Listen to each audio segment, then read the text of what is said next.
Jodi Harman, the host of Marriage Makeover, and today we're going to talk about your relationship actually acting like an anchor and pulling you down deep into the despair of fighting and arguing and the depths of the sea, and actually like drowning in your emotions and feeling unloved and unconcerned. And too often I find that this is like a painful cycle that too many couples get into, where they're fighting all the time, they're not getting along, that nothing they do seems to work, and they're constantly frustrated and tuning each other out, and it just kind of feels like their relationship is actually slipping away and they don't know what to do to make it better.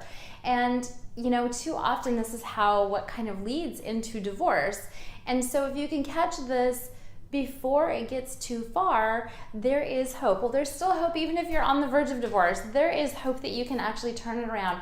I remember being there myself when my husband and I were frustrated and not getting along, and I had actually asked for a divorce, and I can't even say the word. I actually asked for a divorce, and it was a really hard time.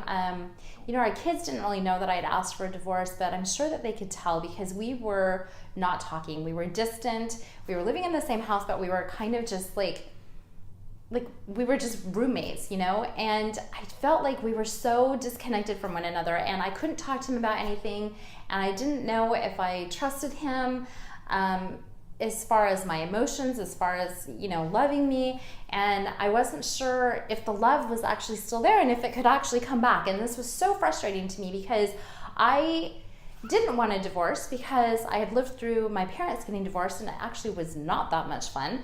But I didn't want my kids to go through that.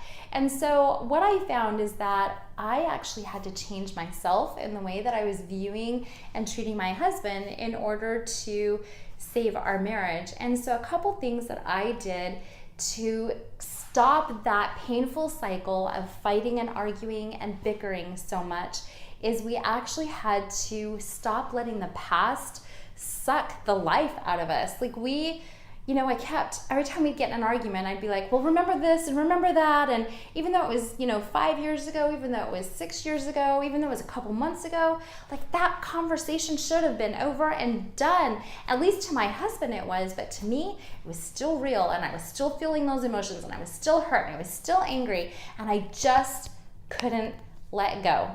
And so as we started working through this and getting some counseling and trying to figure out what worked and what didn't work, the counseling wasn't working. All we were doing is fighting more and fighting about why we were going to counseling. So we decided to actually become better listeners. And so the number one thing that helped us is to become a better listener to your spouse. Now that means that you are actually going to listen to what your spouse is saying. So we talk about communication all the time. You need to have communication, and women want communication, and we want to talk, and we want to be heard. But the problem is that you're not actually listening to each other. So yes, you can talk. You're talking too much, especially women. We are talking too much. We need to actually listen. Men, you need to listen to your spouse. And so I actually want you to pay attention to what you're doing. I want you to look into each other's eyes when you're communicating. I want you to not be busy doing other things. Turn off the computer, get away from the TV, get away from other distractions. Stop texting. When you're having communication, I want you to listen. And the best way to listen is to not be getting ready for the next thing that you're going to say. So in good communication, there is conversation that goes back and forth, and that's normal everyday conversation. But what was missing is that because I was getting so ready to come back with what I was going to say in the conversation, that I wasn't listening to what he was saying. And so a good listener is not getting ready for their response when the other person takes a breath, but that they're actually listening and concentrating on what is being said and what is being communicated back and forth. And so in this conversation, you're listening deeply and looking at each other. Then the next step is you're going to actually repeat back what you heard said and what you understand, because we all know that men and women, we just think differently, and there's no way you can get around that.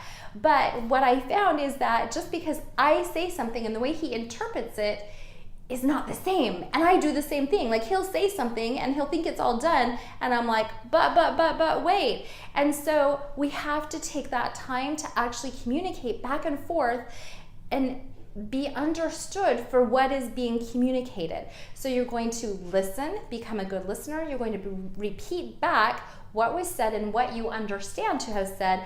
And then the third part is to choose your words wisely. Do not criticize, do not blame. Use I statements. Talk about how you personally feel, and don't project those feelings onto your spouse. Don't project those feelings into the conversation. If they are truly how you feel, then say, this is how I feel when this happens. And then keep that as an I statement and feeling about you yourself, and communicate that. And the biggest thing is, I want you to actually work on this often. This is not something that you do like once a month or once a year. It's not something that you just do in counseling. This is something that you need to do often. You need to be having these types of conversations with your spouse often. Especially as women, we really need to feel heard and understood in order to feel loved. Men, if you can do this for your wife, it will make a huge impact in her emotional love full tank. So this is Jodi Harman of Marriage Makeover, and stay tuned for more. Make sure that you like our YouTube page here. Stay connected on Instagram and Facebook, and you can find more at marriagemakeovertv.com.